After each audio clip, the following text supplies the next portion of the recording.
तो आज के इस वीडियो में हम आपको basic to advance zero level से अंग्रेजी पढ़ाने वाले हैं। करना कुछ नहीं है, इस वीडियो में आपको कुछ मात्राएं बताएंगे, उन मात्राओं को पढ़िएगा, रटिएगा और ज़्यादा से ज़्यादा किताब पढ़ने की कोशिश कीजिएगा। क्योंकि बच्चों अंग्रेजी का छोटा से छोटा शब्द ले लें, बड़ा से बड़ा शब्द ले लें, ऐसा कोई भी शब्द नहीं मिलेगा जिसमें अंग्रेजी की मात्राएँ ना हो। इसलिए मात्राओं को ज़्यादा से ज़्यादा याद कीजिएगा। तो और इसमें कुछ तरीके बताए गए, उन पर काम कीजिएगा। तो वीडियो यदि अच्छा लगे तो लाइक कीजिएगा, चैनल पर नया तो सब्सक्राइब कर लीजिएगा। तो चलिए क्लास को स्टार्ट करते हैं। Let start the video. तो चलिए आज के क्लास को स्टार्ट करते हैं। और आज के इस वीडियो में हम जो आपको बेसिक टू एडवांस अंग्रेजी पढ़ाने वाले हैं। देखिए बच्चों, आप अंग्रेजी का छोटा से छोटा शब्द ले लीजिए या बड़ा का बड़ा शब्द ले लीजिए, ऐसा कोई भी शब्द नहीं मिलेगा जिसमें मात्रा ना हो सकता है उसमें एक मात्रा हो, दो मात्रा हो, 5 मात्रा हो, 10 मात्रा हो, लेकिन उसमें मात्रा ज़रूर होगा। तो सबसे पहले ये ज़रूरी है कि आप जो है उस भाषा की मात्रा को पढ़ो। आपके मन में सवाल आएगा, हमको तो मात्राओं की जानकारी है, हम क्यों पढ़ें? देखिए यहाँ पर हम हिंदी पढ़ने नहीं आए, हिंदी की तरह मात्रा नहीं होती। जैसे अगर हिंदी में आ है तो आ का ये सिर्फ मात्रा होगा और इसको हर जगह सिर्फ हम आ ही पढ़ेंगे, लेकिन अंग्रेजी में बदल जाता। अगर अंग्रेजी में ए है तो एक आपको मात्रा क्या होता है? आ होता है। तो जरूरी नहीं है कि ए को हमेशा आप आ ही पढ़ोगे, इसके नियम हमेशा चेंज होते रहते हैं। जैसे कार हो गया, जैसे कैट हो गया, जैसे मैन हो गया, जैसे आप नेम देख लो। अब जरा यहाँ पर इन शब्दों को जरा ध्यान दीजिएगा। यहाँ पर आप ए को आ पढ़ रहे, कार पढ़ रहे हो। यहाँ पर ए को आप ए की मात्रा पढ़ रहे हो, कैट पढ़ रहे हो। यहाँ पर ए को ए की मात्रा पढ़ रहे हो, मैंने पढ़ रहे हो। तो इसका मतलब ये है दोस्तों, ए को हम अ भी पढ़ सकते हैं, आ भी पढ़ सकते हैं, ए भी पढ़ सकते हैं, ए भी पढ़ सकते हैं। जैसे नेम हो गया, डेट हुआ, लेट हुआ, केक हुआ, मेक हुआ, इन सब में ए पढ़ रहे हो। और जबकि कार हुआ, फादर हुआ, मार्केट हुआ, यहाँ पर आ पढ़ रहे हो। Market, car, father.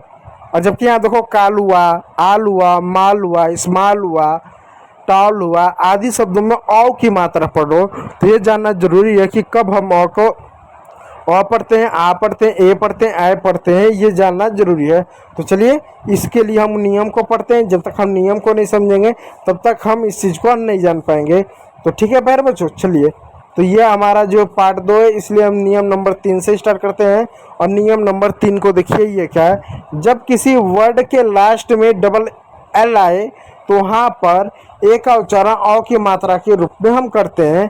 यानी दोस्तों यहाँ आप देखिए जितने भी शब्द है, जैसे बाल, काल, माल, टाल, फाल, हाल, स्टाल, स्मॉल, आल, इन सभी शब्दों में एक बार डबल एल आया, तो जब भी ए के बाद डबल आया तो औ का उच्चारण करेंगे। जैसे यहाँ पे एक शब्द है बी ए डबल एल, अब इसको हम क्या पढ़ेंगे हमको नहीं मालूम, तो बी को हम बॉ लिख दिए और जो है ए को हम औ की मात्रा लिख दिए, डबल एल को हम लॉ लिख दिए, तो हो गया हमारा बॉल। और एक बात याद रखिएगा, जब कभी अंग्रेजी में डबल एल आए, डबल एस आए, डबल टी आए, इस तरह के जब शब्द आते हैं तो उनका उच्चारण हिंदी में एक ही बार होता है, एक ही बार उनको लिखा जाता है। इस बात को याद रखिएगा। फिर दूसरा शब्द सी ए डबल एल, अब हम इसको क्या पढ़ेंगे हमको नहीं मालूम, लेकिन हमको नियम मालूम है तो नियम पर रखते हैं। सी का क हो गया, ए का औ की मात्रा हो गया और एल का आ हो गया, तो कॉल हो गया हमारा। ठीक उसी प्रकार प्यारे बच्चों यहाँ पे एच ए डबल एल हो गया, हॉल हो गया। उसके बाद यहाँ देख सकते हैं प्यारे बच्चों, यहाँ पर एच का ह हो गया और ए का औ की मात्रा हो गया, एल का एल हो गया, तो हॉल हो गया। ठीक है प्यारे बच्चों, इस तरीके से सारे शब्द हैं। और एक आपको और नियम बताता हूँ बच्चों, यहाँ देखो S M A double L है। एक नियम ये बताता हूँ कि जब दो कॉन्सोनेंट एक साथ हो और अलग अलग कॉन्सोनेंट हो तो उनमें से एक कॉन्सोनेंट को, यानी पहले वाले कॉन्सोनेंट को हम अधिकतर आधा लिखते हैं हिंदी में।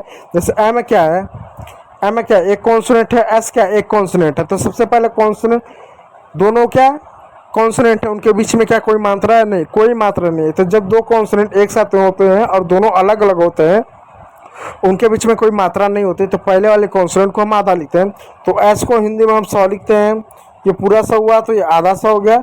एम को हम म लिखते हैं तो ये आधा म हो गया, तो हम पूरा म लिखेंगे। ठीक है, तो आधा एस हो गया, आधा एम हो गया और औ की मात्रा हो गया और यह हो गया एल, स्मॉल हो गया। ठीक है प्यारे बच्चों, इस बात को याद रखिएगा।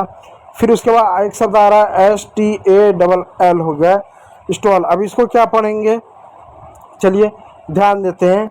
एस का स हो गया, टी का ट हो गया, ए का औ हो गया अल्लाह का अल्लाह हो गया, स्टॉल हो गया।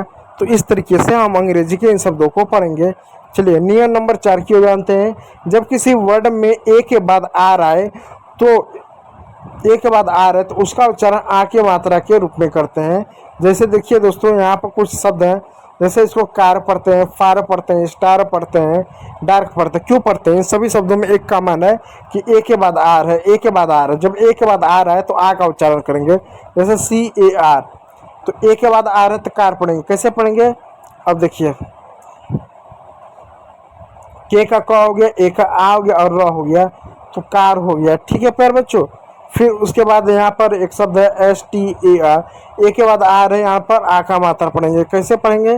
जैसे एग्जाम्पल तौर पे यहाँ पर लिखिए एस का स हो गया। क्यों आधा स लिखेंगे, पूरा नहीं, क्योंकि दो कॉन्सोनेंट एक साथ हैं और दोनों अलग अलग हैं, तो पहले वाले कॉन्सोनेंट को आधा लिखते हैं, उनके बीच में मात्रा नहीं है। तो आधा स हो गया, फिर टी हो गया, फिर ए का आ हो गया, फिर र हो गया, तो स्टार हो गया। ठीक उसी प्रकार दोस्तों यहाँ पर और एक शब्द है FARM। ठीक है, फार्मा पढ़ेंगे। कैसे फार्मा पढ़ेंगे इसको ध्यान दीजिएगा। एफ का ए हो गया और ए के बाद आ रहा है तो आ की मात्रा हो गया। र को आधा इसे लिखेंगे, अब म का एम लिखेंगे, तो एम का ऐसा हो गया, एम का म हो गया, आधा र हो गया, तो फार्म हो गया। उसी प्रकार 8 हो गया। तो इस तरह से अंग्रेजी के सारे नियम काम करते हैं। तो उम्मीद करूंगा वीडियो अच्छा लगा हो। यदि अच्छा लगा तो लाइक कीजिएगा, चैनल पर नया तो सब्सक्राइब जरूर कर लीजिएगा। वीडियो देखने के लिए बहुत बहुत धन्यवाद।